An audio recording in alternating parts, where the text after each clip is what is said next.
May I know who are those three members just coming? You guys speak Bahasa or speak Cantonese? Little bit Cantonese, yeah.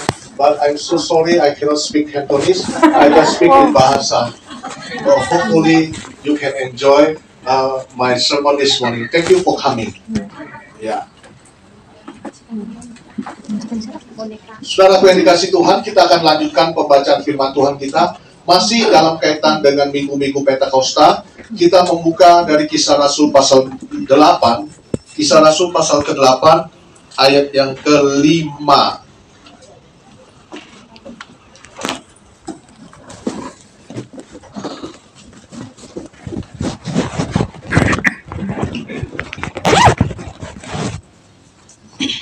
Sudah mendapatkannya? Kisah Rasul pasal 8 ayat yang ke-5. Dan Filipus pergi ke suatu kota di Samaria dan memberitakan Mesias kepada orang-orang di situ. Saudara, nama Filipus menarik hati saya untuk saya khotbahkan pagi ini. Biasanya tahun-tahun sebelumnya saya berkhotbah tentang Stefanus, murid Tuhan yang mati dianiaya. Tapi hari ini saya berbicara tentang Filipus. Alkitab berkata, dan Filipus pergi ke suatu kota di Samaria dan memberitakan Mesias kepada orang-orang di situ. Siapakah Filipus?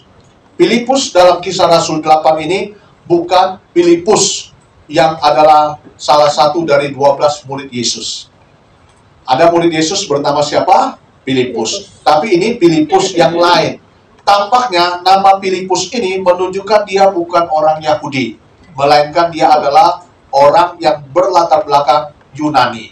Sebab nama Filipus itu bukan nama orang Yahudi, ya. Nah, Filipus ini adalah salah satu dari 7 diaken yang diangkat pada zaman itu. Jadi di pasal yang ke-6 itu ada pengangkatan diaken yang baru. Kenapa ada pengangkatan diaken yang baru? Sebab ketika Injil diberitakan, ada orang non-Yahudi yang percaya sama Tuhan Yesus. Jadi gereja pada waktu itu terdiri dari orang Kristen berlatar belakang Yahudi dan ada orang Kristen yang berlatar belakang Yunani. Ya, seperti kita di sini loh, ada orang Kristen berlatar belakang Jawa, ada juga orang Kristen yang berlatar belakang Manado. Jadi dibutuhkan diaken-diaken dari orang Jawa dan dibutuhkan diaken-diaken dari orang Manado. Maksudnya apa? Supaya pengangkatan ini bisa memperlancar pelayanan daripada anak-anak Tuhan pada zaman itu. Nah, dari orang-orang yang berlatar belakang non-Yahudi ini, diangkatlah salah satu diantaranya yang bernama Filipus. Ya, Filipus. Dia ini baru percaya Tuhan Yesus belum lama. Lalu kemudian dia diangkat untuk melayani. Nah, apa yang bisa kita pelajari dari Filipus ini? Yang pertama saya berkata, dia adalah seorang yang berhati misi. Saya ulangi ya, dia adalah seorang yang berhati misi. Kalau kita baca di dalam pasal yang ke-8 ayat yang pertama, Saulus juga setuju bahwa Stefanus mati dibunuh. Ya, Saulus juga setuju bahwa Stefanus mati dibunuh. Siapakah Stefanus? Stefanus itu adalah rekan kerja daripada Filipus, temannya, konconya. Nah, konconya sekarang mati. Lalu Filipus tinggal sendiri. Saudara, biasanya kalau ada penganiayaan, kalau konconya sudah mati, maka yang satunya itu langsung seperti kura-kura yang kepalanya langsung sembunyi. Atau dia seperti siput yang stop untuk berjalan. Tetapi Filipus tetap pergi. Yang kedua, saudara, kita lihat di pasal 1 ayat yang B-nya ya. Pada waktu itu, mulailah penganiayaan yang hebat terhadap jemaat di Yerusalem. Mereka semua, ya kecuali rasul-rasul, tersebar ke seluruh daerah Yudea dan Samaria. Jadi kondisi pada waktu itu kondisinya sedang tidak baik-baik saja. Temannya meninggal, kondisinya sedang tidak baik-baik saja. Lalu pasal ayat yang kedua ya, orang-orang saleh menguburkan mayat Stefanus serta meratapinya dengan sangat. Tetapi Saulus berusaha membinasakan jemaat itu. Ya ketika ya sedangkan mereka sedang tidak baik-baik saja, ada orang yang bernama Saulus yang belum bertobat, yang ingin menangkap anak-anak Tuhan. Itu berarti kondisi sedang tidak baik-baik saja. Di tengah kondisi yang sedang tidak baik-baik saja, Filipus memilih untuk tetap pergi memberitakan Injil. Berarti saudara, hatinya memiliki hati Tuhan. Coba periksa teman kiri kananmu, hatinya ada apa isinya? Hatinya ada isinya, hati ada isinya.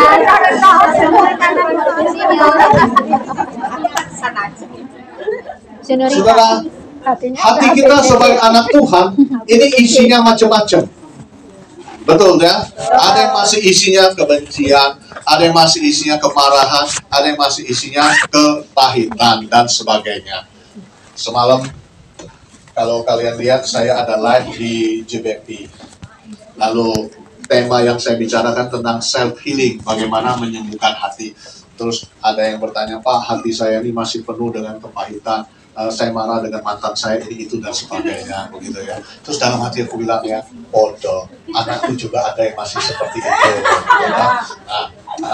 Ya, hati yang semacam ini adalah hati yang masih ada buah kedondongnya. Ya, kalau hati yang masih ada buah kedondongnya susah dipakai untuk bikin rujak, karena kalau makan nyangkut di leher kita, gitu ya. Nah, hati yang ada buah kedondongnya ini harus dibereskan. Filipus, hatinya itu ada hati Tuhan. Hati Tuhan itu apa, saudara? Hati Tuhan itu adalah hati yang rindu melihat orang diselamatkan. Jadi orang Kristen itu hatinya itu adalah SMS, suka melihat orang senang. Nah, kalau hati dia susah melihat orang senang, atau senang melihat orang lain susah. Nah, itu hati yang nggak benar. Ya, itu hati yang harus diperbaiki. Itu hati yang harus dibereskan. Hati kita harusnya senang melihat orang lain senang. Ya, SMS. Filipus punya hati demikian. Walaupun ada penganiayaan, dia tetap mau pergi. Saya bersyukur walaupun cuaca berkata T3, tetapi saudara tetap datang ke rumah Tuhan. Ya. Saya juga senang dengan Lady, walaupun tinggal di Chongqing, belum dapat gaji, tetapi dia mau datang ke gereja. Ongkosnya berapa? $50 bolak-balik. Ya. $50 untuk pendatang baru itu gede, saudara ya. Nah, Filipus, hatinya, hati yang berhati misi. Kalau kalian sudah ikut Tuhan, tapi hatimu belum ada hati yang seperti ini, maka perlu kita introspeksi. Tuhan, berikan hatimu pada diriku. Bukankah kita suka nyanyikan lagu, ubah hatiku seperti hatimu. Ubah hatiku Tuhan, supaya hatiku penuh dengan kerinduan untuk bermisi. Yang kedua, saudara, ayat yang kelima dikatakan Filipus memilih untuk pergi ke Samaria. Tadi Ibu Deni cerita cucunya sekolah di Sunodia, Samarinda. Suka keseleo, Samaria dan Samarinda. Oke ya. Itu sekolah. Belum ada waktu saya tugas di situ tahun 95. Lalu saya bicara dengan majelis yang ada, kenapa kita tidak buka sekolah saja. Tapi kemudian, tahun 95 akhir, tepatnya Januari, saya balik lagi ke Jakarta. Saya balik lagi ke Jakarta, orang Samarinda sangat bersedih karena saya tidak ada di sana. Saya baru tahu, 2 tahun sebelum COVID, ada tim yang datang dari Samarinda untuk cari saya. Rupanya tim itu bermisi untuk membawa saya pulang ke Samarinda. Membawa pulang ke Samarinda. Saya baru tahu mereka punya misi membawa saya pulang ke Samarinda. Samarinda itu kotanya kecil. Tapi kalau secara materi, orang-orang di situ kaya-kaya. Begitu ya, kaya-kaya. Begitu. Tapi saya tidak tergoda. Tidak usah khawatir, saya tidak tergoda. Saya tidak tergoda. Saya baru ketemu teman saya, adik tingkat di Jakarta. Saya sengaja, habis khotbah saya mampir ke gereja dia. Kalimat pertama yang keluar dari pasangan ini apa? Kau selamat, gereja kami tidak ada gembala sidang. Kau selamat saja yang jadi gembala sidang ya. Wow. Itu gereja, kalau kalian tahu di Krekot Samanhudi, itu gereja besar sekali seberang nasi uduk kota Intan. Ya, kalau di Jakarta nasi uduk kota Intan itu yang udah paling top lah, yang di pinggir jalan itu. Di belakangnya itu Pecenongan. Di Pecenongan itu apa yang paling top? Martabak Pecenongan. Nah, itu dua paling top. Kok selama itu saya tersenyum, saya tidak tergoda. Saya tidak tergoda. Kenapa? Karena hatiku adalah untuk perempuan-perempuan Samaria. Hatiku untuk perempuan-perempuan Samaria. Kenapa saya katakan hatiku penuh untuk perempuan-perempuan Samaria? Karena mereka membawa pikulan, lalu menutupi mukanya, lalu mengambil air di siang-siang bolong, kepanasan. Kenapa demikian? Karena ada kesusahan hati. Ya. Kenapa saya pilih perempuan-perempuan Samaria ini? Karena Tuhanku Yesus, setelah dia mengubah air menjadi anggur, dia melayani Nikodemus yang datang mencari dia. Tetapi kalau untuk perempuan Samaria, bukan perempuan Samaria yang datang mencari dia, tetapi Yesus yang datang mencari perempuan Samaria.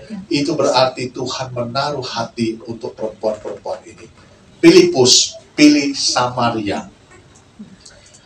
Orang Samaria itu adalah second class of citizen dari orang-orang Yahudi ini. Kenapa? Karena kalau orang Yahudi itu dianggap darahnya itu tidak bercampur dengan suku-suku yang lain, bangsa-bangsa yang. Kalau Samaria itu gennya udah gen gado-gado. DNA-nya udah DNA gado-gado. Dianggap itu orang kelas rendah. Tapi Filipus mau mencari orang yang kelas rendah semacam itu. Berarti Filipus melihat manusia bukan dengan kacamata manusia, tetapi Filipus melihat sesamanya dengan kacamata Tuhan. Saudaraku yang dikasih Tuhan, buah duren, buah pamelo. Yang satu berigi-rigi,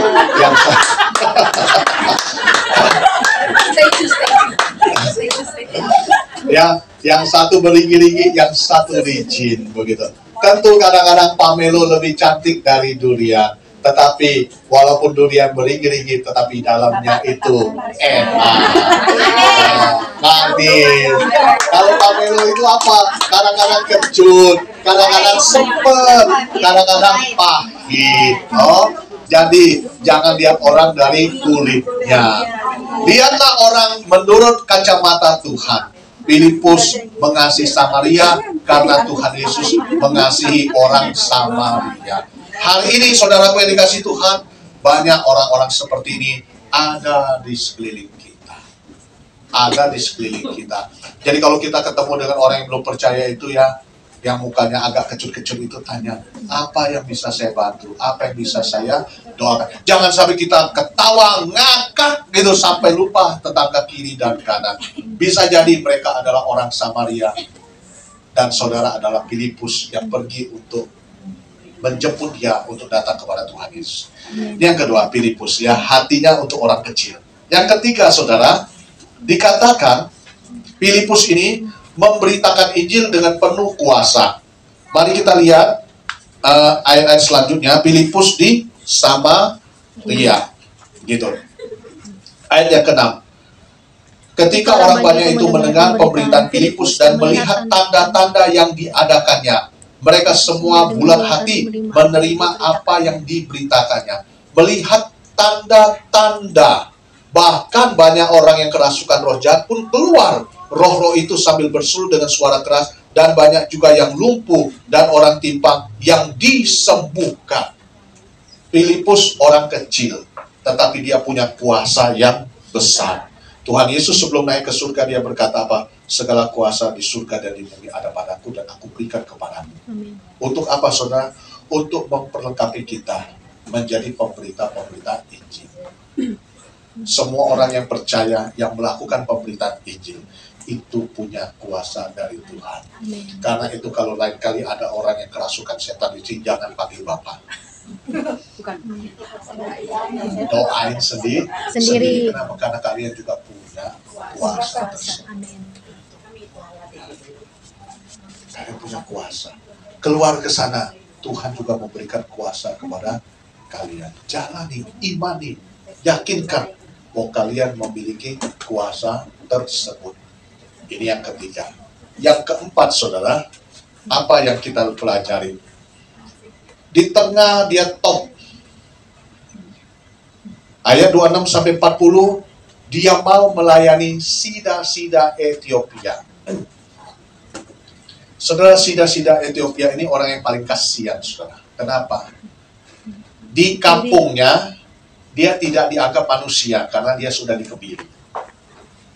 Ya, sida-sida itu adalah laki-laki yang dikebiri untuk melayani ratu. Jadi badannya laki-laki, tetapi dia tidak punya kejantanan. Gitu. Badannya besar dan sebagainya. Hari ini banyak orang yang badan-badan besar juga tidak jantan. Kaum-kaum yang aneh-aneh yang banyak di tempat-tempat fitness itu. Ya. Makanya saya kalau di tempat-tempat fitness itu agak gerah-gerah kalau dilihat orang yang badannya berotot-otot begitu, ternyata dia sukanya sesama jenis. Nah, lalu dia datang ke Yerusalem. Dia mau sembahyang. Dia mau sembahyang. Ternyata sampai di Yerusalem, dia tidak diterima. Kenapa? Karena dia dianggap manusia yang tidak lengkap. Di tengah jalan, dia mau bunuh diri. Filipus, itu pelayanannya luar biasa. Tuhan pakai dia di Samaria itu hebat sekali begitu. Jadi kalau ibarat kata pengkhotbah zaman sekarang tuh pengkhotbah yang luar biasa lah. Yang sibuk sekali. Saudara bersyukur memiliki saya sebagai bapak rohanimu. Kalian WhatsApp saya bisa langsung jawab. Coba kalau kalian jadi anggota gereja yang pendetanya gede-gede gitu ya, di WhatsApp, ya dibaca pun tidak. Itu fakta. Itu fakta. Nah, Filipus ini pendeta yang besar, luar biasa dipakai Tuhan. Ya, tapi Roh Kudus bilang, tinggalkan, pergilah melalui jalan yang sepi. Jalan yang sepi. Jalan yang sepi itu seperti apa, saudara? Jalan yang sepi itu seperti jalan yang besar, lalu kemudian masuk lorong, lalu dari lorong masuk lagi ke tempat yang lebih sepi. Ya, jalan yang sepi itu di mana, saudara? Jalan yang sepi itu di belakang bangunan ini tuh, yang ada jalan yang kecil tuh, yang kalau masuk itu bau-bau tai tikus itu. Itu jalan yang sepi, jalan yang sepi. Saudara, saya dalam pelayanan masuk ke jalan-jalan yang sepi itu sering. Karena itu kalau sudah masuk ke jalan-jalan yang sepi itu siap sepatu itu kotor. Siap-siap badan itu jadi keringetan. Siap-siap bau apa keluar bisa sakit kepala. Tapi tetap pergi gitu. Filipus di tengah ketenarannya dia mau melayani satu orang. Artinya apa, saudara? Dia mau taat apa kata bos. Bosnya bilang KKR. Bosnya bilang pergi. Itu artinya dia tidak pilih-pilih pelayanan. Saya bersyukur dengan orang-orang yang ada di sini. Ya, hari Minggu pagi dia pimpin pujian, lalu malam dia ambil tongkat, dia nyapu ngepel. Nah, kenapa? Tetap dia ngepel. Karena melayani itu bukan hanya di mimbar, tetapi juga di bawah mimbar. Kenapa sampai hari ini saya masih bikin kopi? Yang sudah nikmati kopi Bapak angkat tangan. Nah, kenapa saya tetap bikin kopi? Kenapa? Karena pelayanan itu bukan hanya di atas, tetapi juga di bawah. Kenapa hari ini tetap masak nasi? Kenapa hari ini tetap cuci piring? Karena saya melatih diri saya supaya jangan lupa diri. Ya. Kegagalan kita adalah ketika kita lupa diri, lalu menurunkan Tuhan, mengangkat diri menjadi majikan atas diri sendiri. Ada atau tidak ada Tuhan, saya tetap mau taat. Filipus punya hati seperti itu. Lain waktu saya khotbah tentang sida-sida ini, tapi hari ini saya cuma mau khotbah tentang Filipus. Ya. Dia mau, saudara. Dan hasilnya apa, saudara? Ketika Filipus itu percaya pada Tuhan, ketika sida-sida itu percaya Tuhan Yesus, dia kan bawa Injil. Injilnya dibawa kemana, saudara? Ethiopia, toh? Makanya kekristenan itu ada kekristenan sebelah barat, ada kekristenan sebelah timur, ada kekristenan dari Afrika, dan ada kekristenan yang dari Eropa. Kita ini adalah kekristenan yang sudah bercampur antara Eropa dengan Amerika. Tapi kalau kita lihat yang sebelah timur itu ya, yang Ethiopia, yang Mesir itu pendetanya itu pakai bajunya hitam, salibnya tergantung dengan besar sekali. Nah, itu hasil daripada sida-sida ini yang membawa Injil pulang ke tanah airnya. Nah, kalau kita bicara tentang Ethiopia, maka kita harus ingat, saudara, ada Ratu Sheba yang dari Ethiopia. Ratu Sheba yang begitu mengagumi siapa? Salomo. Nah, itu jadi ada garisnya itu, saudara. ya, Ratu Seba sampai Sida-Sida, lalu kemudian dia percaya pada Tuhan Yesus, sehingga itu ada kekristenan di sana. Dimulai dari siapa saudara? Dari Filipus yang melayani satu orang. Saya berdoa buat jemaat yang saya layani ini, Anda satu orang, tapi kemudian 100 tahun kemudian semua anak cucumu adalah anak-anak yang menyembah kepada Tuhan. Ya, semua cucumu, ya, anak cucumu. Jadi saya tidak pernah menyerah. Pokoknya saya menangkan 1, nanti dia menangkan 2, 2 menangkan 4, 4 menangkan 8, lalu garis keturunannya adalah garis keturunan yang menyembah kepada Tuhan. Sebab itu jangan pernah kita menolak pelayanan yang walaupun kecil, ya, walaupun kecil. Sebab yang kecil itu kalau dia bertumbuh akan menjadi dahsyat. Pernah kalian lihat pohon yang besar lalu kemudian bijinya besar? Nggak ada. Justru pohonnya besar, bijinya kecil. Termasuk biji semangka kan kecil toh? Biji semangka kecil, biji durian kecil, ya. Biji apa lagi? Biji lengkeng, biji leci, semuanya kecil-kecil. Tapi pohonnya besar-besar. Itu iman saya. Orang kecil, suatu hari dia menjadi orang yang besar. Bagaimana Pak caranya buruh migran bisa menjadi orang yang besar? Saya mana tahu, bisa jadi kalian pulang dari sini ada camat yang naksir diri. Maya. Aminkan Jo. Saya nggak tahu. Bisa jadi suatu hari yang waktu kalian pulang ke Indonesia, kalian beli tanah, ternyata tanahnya begitu dikali ada emas kali. Ya, siapa tahu toh saudara ya. Siapa Pak? Tahu lah. Wong saya kemarin ya, saya sering pergi ke Langon, saya beli tanah 35 juta. Sekarang tanah saya sudah ditawar 200 juta loh. Tanah saya sudah 6 kali lipat. Saya masih tunggu 1 miliar saudara. Mana tahu begitu ya, mana tahu. Lihat aja ibumu ini loh, dulu pacaran dengan saya nggak punya duit saudara, begitu ya, nggak punya duit. Kalau makan pun diajak warteg, kalau kemudian naik mobil tuh naik bajai, BMW bajai merah warnanya. Nah, orang yang belum nyampe suara bajainya berisik gitu loh, ya. Tapi sekarang saya ajak dia jalan-jalan, mau kemana? Ke Amerika boleh, hari ini pergi, hari ini. Nah, begitu. Nah, waktu dulu itu, ya memang saya nggak punya duit, saudara. Masa pacaran, pulang dari pacaran apa? Ngutang kerupuk, jual kerupuk dulu supaya bisa dapat uang untuk ongkos taksi gitu loh. Terus ada satu orang yang utang saya belum bayar sampai sekarang. Maaf, orangnya orang Manado lagi. Jadi teringat. Ya, jadi kan kita nggak tahu yang semacam itu bisa terjadi. Iman. Filipus melayani Sida-Sida. Siapa dia? Punya anak pun tak bisa lagi. Betul kan saudara? Ya. Tapi Sida-Sida bisa membawa Injil untuk orang lain. Jadi yang besar. Imani hal-hal yang besar ketika kita melakukan pelayanan buat Tuhan. Karena kita mengimani hal-hal yang besar, maka pada waktu kita pelayanan, kita tak pernah terpancing dengan angin-angin taifun. Angin taifun itu bisa datang waktu kita melayani Tuhan, tapi kita percaya pohon yang saya tanam ini akan lebih kuat dari angin taifun yang akan menerpa. Itu yang keempat, dan ini yang terakhir, habis ini kita makan. Ayat 35. Lihat ayat 35.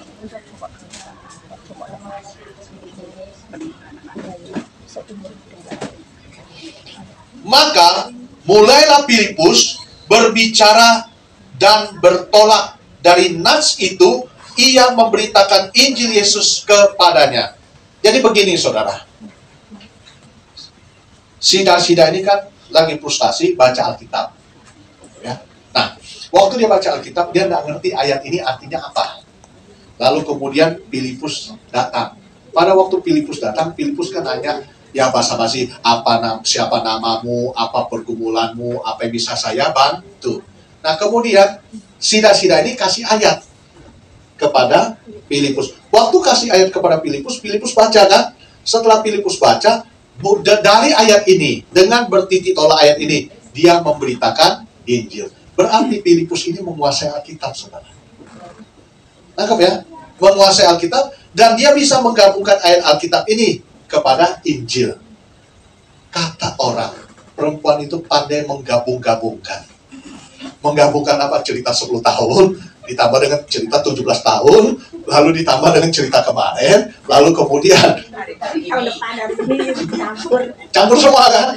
Makanya kalau berantem dengan perempuan itu tidak pernah selesai. Kenapa? Dia bisa tarik. Jurus yang paling ampuh buat saya kalau berantem dengan perempuan apa? Gue diem. Kenapa kamu diem? Saya langsung tunjukin aja. Ingat ya, kalau saya lagi marah, kamu cukup diem. Ada videonya ya itu ya. Nah, kalau saya ngomong, kamu nggak boleh lawan. Kalau saya begini, ya pokoknya aku diem aja begitu. Kenapa kamu keluar? Karena kamu pernah bilang kalau saya marah kau keluar saja gitu. Saya keluar begitu. Nah, ini perempuan tuh pintar gabung-gabungin. Nah, saya berdoa supaya kali ini kita gabung-gabungkan firman Tuhan untuk memberitakan Injil. Oke, jelas ya. Filipus dia bisa menggabungkan ayat itu dengan siapakah Yesus. Hasil dari mana, saudara? Apa langsung, Roh Kudus turun? Begitu? Saya kira tidak ya. Betul kan? Tiba-tiba Roh Kudus itu turun, langsung. Dia langsung bisa jawab. Enggak, saya kira enggak. Pasti dia sudah punya ilmu dasar. Anak Tuhan itu harus punya ilmu dasar. Ilmu dasar kita apa, saudara? Yaitu kita bisa menjelaskan Injil dengan singkat. Hari ini guru EE kita siapa? Bu Gati. Pernah nggak telepon Bu Gati, tanya, Bu Gati, bagaimana cara memberitakan Injil dengan cara yang paling singkat? Boleh toh? Tanya kan? Itu berarti kita mau maju. Sekali lagi kita mau maju. Maju seperti apa? Seperti Filipus ini. Jelas. Saya ingat waktu Bu Gati di Terminit, saya sengaja suruh dia ikut belajar ke kelas itu, dan dia belajar 7 hari 7 malam untuk bisa lulus. Berarti dia ada sesuatu yang bisa kita ambil untuk kita pakai dalam melayani. Filipus, dia bisa menggabungkan cerita Alkitab untuk memberitakan Injil. Saya percaya jemaat Tuhan yang ada di sini pandai menggabung-gabungkan. Tapi mohon menggabung-gabungkan cerita Alkitab untuk bisa memberitakan Injil. Saya ambil contoh waktu saya berjalan dari Mentok sampai ke Pangkal Pinang ya. Di mobil itu saya tanya, ada musiknya Pak? Ada. Coba dulu Pak lagu-lagu dunia. Ya. Itu di belakang dosen-dosen STT itu bingung kok pertama taunya lagu pop, lagu ini dan sebagainya, pamer bojo dan sebagainya, campur sari ya. Udah selesai. Pak, ada lagu gereja nggak? Nggak punya lagu gereja. Boleh saya putar lagu gereja? Saya pakai bahasa Inggris dulu. The Goodness of God. Sudah lagu The Goodness of God itu sudah diputar, saya tanya lagi, Pak tahu nggak apa artinya? Boleh nggak saya jelaskan artinya? Loh kalau saya sudah menjelaskan lagu The Goodness of God dalam bahasa Indonesia, berarti itu kan kabar baik loh saudara. Nah, kabar baik. Setelah itu saya baru kasih tahu, Bapak seringkali traveling, bawa mobil sana sini. Saya doakan Bapak ya. Waktu didoakan, doakan dalam nama Tuhan Yesus. Selesai tugas saya. Bye-bye. Saya pergi pelayanan di Hong Kong lagi. Nah, yang sebelah sini, benih sudah saya tanam toh. Jelas, kemana kita pergi, kita harus belajar untuk menanam benih.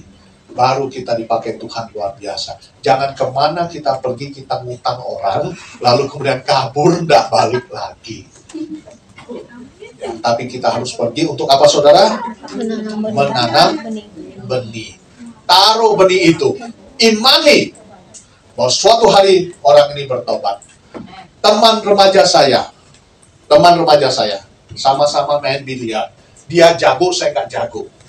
Ya, lalu dia berangkat ke Jakarta. Saya bilang, saya nggak bisa ngomong banyak. Ini Alkitab baca. Suatu hari kalau kau butuh, kau baca Alkitab ini. 3 tahun kemudian saya jumpa dia di Jakarta. Plok, selamat. Saya sudah pergi ke gereja. Haleluya, haleluya. Dulu saya nunggu kelahiran Samuel. Ini akhir bulan Samuel dilahirkan, ulang tahunnya Samuel. Ya, saya tunggu dengan 2 orang. Satu namanya Iwan, satu namanya Amuk. Amuk nunggu bapaknya yang sakit. Iwan ini nunggu istrinya melahirkan. dunia memang sempit. Anaknya Iwan ini sekelas dengan anak saya di kemudian hari di Jakarta. Si Iwan ini, saya bilang, Tuhan Yesus itu penuh kasih. Dia bilang begini, kalau Tuhan Yesus penuh kasih, bolehkah kita punya istri banyak dengan dalil mengasihi wanita-wanita itu begitu? Kenyek gitu ya. Bini lu lagi ngeden, lalu mikir kawin lagi dengan dalil mengasihi wanita-wanita yang lain begitu. Lalu saya bilang, kasih itu harus ada kekudusan begitu ya, dan sebagainya. Pokoknya dia ngenyek. Suatu hari saya pulang dari pelayanan, dia geprok saya dari belakang. Saya ingat betul itu Kuitiau Acai di Jalan Danmogot. Pak Slamet, terima kasih. Saya sudah percaya Tuhan Yesus. Begitu. Itu baru ciamik toh. Jangan nanti saya ketemu dengan teman saya yang lama, lu dulu utang kerupuk belum bayar ya. Nah begitu kan? Jangan ketemu dengan teman saya, lu dulu utang kerupuk belum bayar. Ingat ya kemarin ya Pak Tadong bilang, ya paman ya, tapi belum bayar. Kita harus ketemu dengan orang 5 tahun, 10 tahun. Kalau begitu apa yang harus saya lakukan? Mulai sekarang taburkanlah benih Injil. Kalau Filipus bisa dipakai oleh Tuhan, saudara juga bisa dipakai oleh Tuhan. Ada amin saudara? Amin. Tuhan Yesus memberkati. Mari kita berdoa.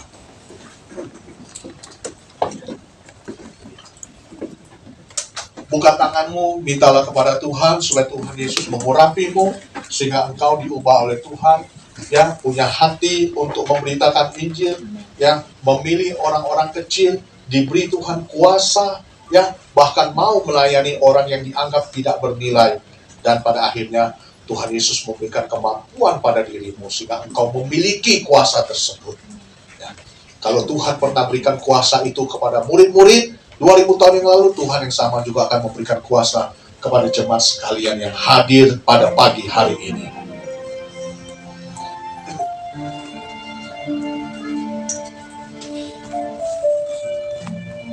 Tumpangkan tangan buat teman kiri kananmu, doakan dia supaya Tuhan memberikan kuasa.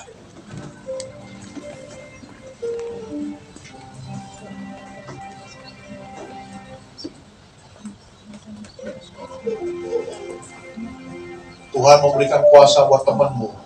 Kalau temanmu sukses, ya suatu hari Tuhan juga akan pakai dirimu juga.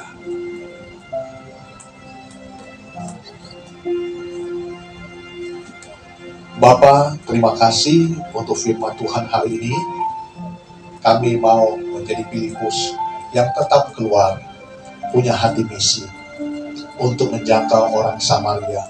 Bahkan lebih parah daripada orang Samaria, yaitu sida-sida dari Ethiopia yang ada di sekeliling kami. Kami mohon kuasa, kami mohon kemampuan yang daripadamu. Berkati kami Bapa, supaya kemana kami pergi, kami membawa hati Tuhan buat orang lain yang belum memilikinya. Terima kasih Bapa, jemaat yang dikasih Tuhan, mari kita terima berkat Tuhan. Kiranya anugerah dari Tuhan Yesus Kristus, kasih dari Allah Bapa yang kekal, persekutuan penyertaan serta pimpinan dari Roh Kudus, menyertai saudara sekalian dari sekarang sampai selama-lamanya. Amin. Tuhan Yesus memberkati.